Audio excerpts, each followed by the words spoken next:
saat ini pemerintah Indonesia telah mengembangkan ekonomi kreatif.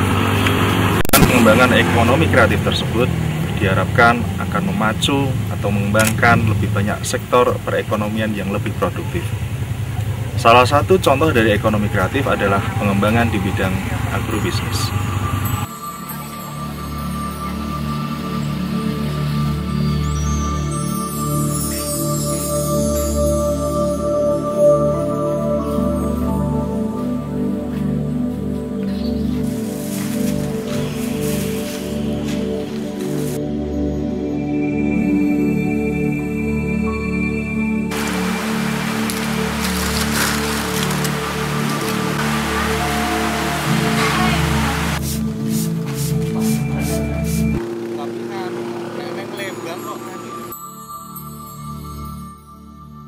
Ekonomi kreatif adalah kegiatan ekonomi yang didasarkan kreativitas, keterampilan, dan bakat individu.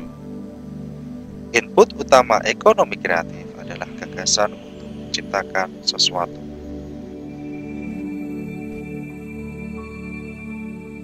Sesuatu tersebut berupa inovasi-inovasi, daya kreasi, dan daya cipta individu yang bernilai ekonomis serta memiliki pengaruh pada kesejahteraan masyarakat.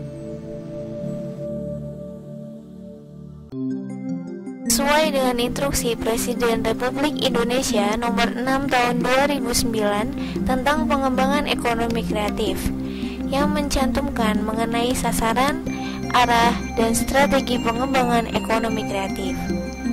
Ada 6 sasaran utama yang terdapat pada Inpres tersebut. Yang pertama, insan kreatif dengan pola pikir dan mindset kreatif. Yang kedua, industri yang unggul di pasar dalam dan luar negeri dengan peran dominan wirausahawan lokal. Yang ketiga, teknologi yang mendukung penciptaan kreasi dan terjangkau oleh masyarakat Indonesia. Yang keempat, pemanfaatan bahan baku dalam negeri secara efektif bagi industri di bidang ekonomi kreatif. Yang kelima, masyarakat yang menghargai hak kekayaan intelektual dan mengkonsumsi produk kreatif lokal. Yang keenam, tercapainya tingkat kepercayaan yang tinggi oleh lembaga pembiayaan terhadap industri di bidang ekonomi kreatif sebagai industri yang menarik. Beberapa arah yang digunakan untuk mencapai sasaran tersebut antara lain adalah peningkatan jumlah wirausahawan kreatif sebagai lokomotif industri di bidang ekonomi kreatif, dan peningkatan inovasi bermuatan lokal untuk menciptakan keunggulan kompetitif. Sektor pertanian telah mengupayakan tumbuhnya kreativitas dan semangat pengembangan usaha produktif yang bernilai tambah dan berdaya saing dalam masyarakat tani, khususnya pelaku agribisnis. Sasaran yang ingin dicapai adalah tumbuh dan berkembangnya kegiatan ekonomi kreatif berbasis agribisnis sesuai potensi dan kearifan lokal di masing-masing wilayah.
Agribisnis dimaknai sebagai bisnis berbasis usaha pertanian atau bidang lain yang mendukungnya, baik di subsektor hulu, subsektor on-farm, subsektor hilir, ataupun subsektor penunjang.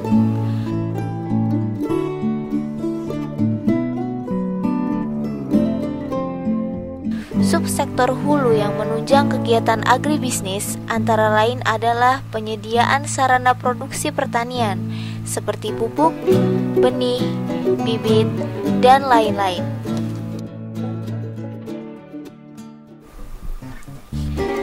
Subsektor on-farm merupakan subsektor yang berisi kegiatan budidaya yang menghasilkan berbagai macam komoditi pertanian primer. Kegiatan-kegiatan tersebut antara lain adalah usaha tani tanaman pangan, usaha tani hortikultura, usaha tani tanaman obat-obatan atau biofarmaka, usaha perkebunan, usaha peternakan, usaha perikanan, dan usaha kehutanan. Subsektor hilir merupakan berbagai macam industri yang mengolah komoditi pertanian primer menjadi produk olahan. Industri tersebut antara lain industri makanan atau minuman, industri pakan, industri barang-barang serat alam, industri farmasi, industri bioenergi, dan lain-lain. Subsektor penunjang merupakan subsektor yang mendukung kinerja ketiga subsektor hulu, on-farm, dan hilir agar mampu bekerja dengan baik dan optimal. Pada umumnya, sektor penunjang tersebut terdiri atas berbagai macam jasa, antara lain adalah jasa keuangan, transportasi, litbang, promosi, dan edukasi.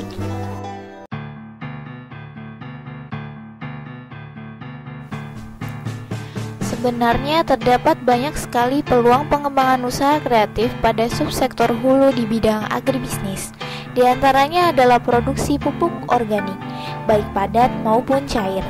Produksi pupuk organik merupakan salah satu wujud ekonomi kreatif di subsektor hulu agribisnis karena sebagian besar menggunakan bahan baku limbah pertanian yang diolah menjadi produk baru yang bernilai tambah. Limbah tersebut dihancurkan lalu diberi bakteri khusus yang mampu memfermentasikan limbah selama beberapa hari sehingga menjadi produk pupuk organik yang siap digunakan untuk pemupukan tanaman. Selain mudah dan murah, kreativitas yang disertai dengan teknologi mikrobiologi tersebut bersifat ramah lingkungan sehingga mampu memberikan manfaat optimal bagi masyarakat. Pada skala yang lebih besar, industri pupuk organik merupakan salah satu peluang bisnis yang menarik karena penggunaan pupuk organik tersebut merupakan implementasi dari kampanye Back to the Nature dan Go Green, sehingga potensi pengguna pupuk organik sangat banyak, khususnya pada budidaya pertanian.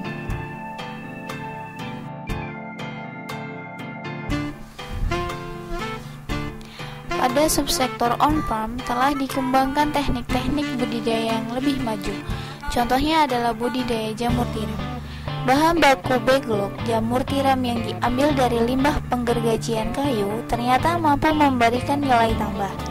Dengan teknologi mikrobiologi, limbah kayu tersebut dapat diolah kembali dan menghasilkan jamur tiram yang memiliki nilai ekonomis.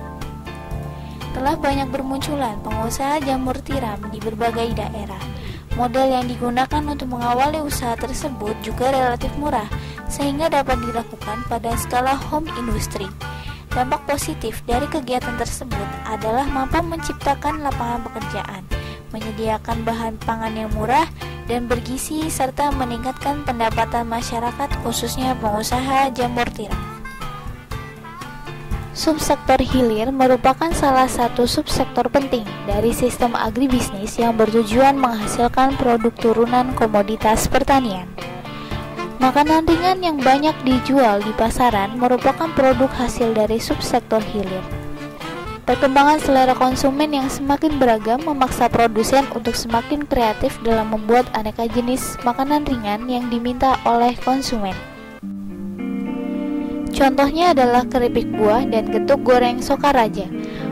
Pembuatan keripik buah menggunakan teknologi penggorengan hampa udara atau vacuum frying. Beberapa jenis buah-buahan yang telah matang dapat diolah sehingga menghasilkan keripik. Keistimewaan keripik buah tersebut adalah rasa asli buah yang masih tetap terjaga sehingga disukai oleh konsumen. Hal tersebut ternyata mampu memberikan nilai tambah sehingga menjadi peluang usaha yang menarik. Selain itu, daerah Banyumas sangat terkenal dengan produk makanan getuk goreng Sokaraja. Makanan yang diolah dari ketela tersebut mampu memberikan nilai tambah yang cukup signifikan. Getuk goreng yang merupakan salah satu ide yang sangat kreatif sehingga mampu memberikan cita rasa yang khas dan produk tidak cepat basi. Dengan demikian, konsumen di luar Banyumas dapat juga menikmati kelezatan putu goreng Sokaraja.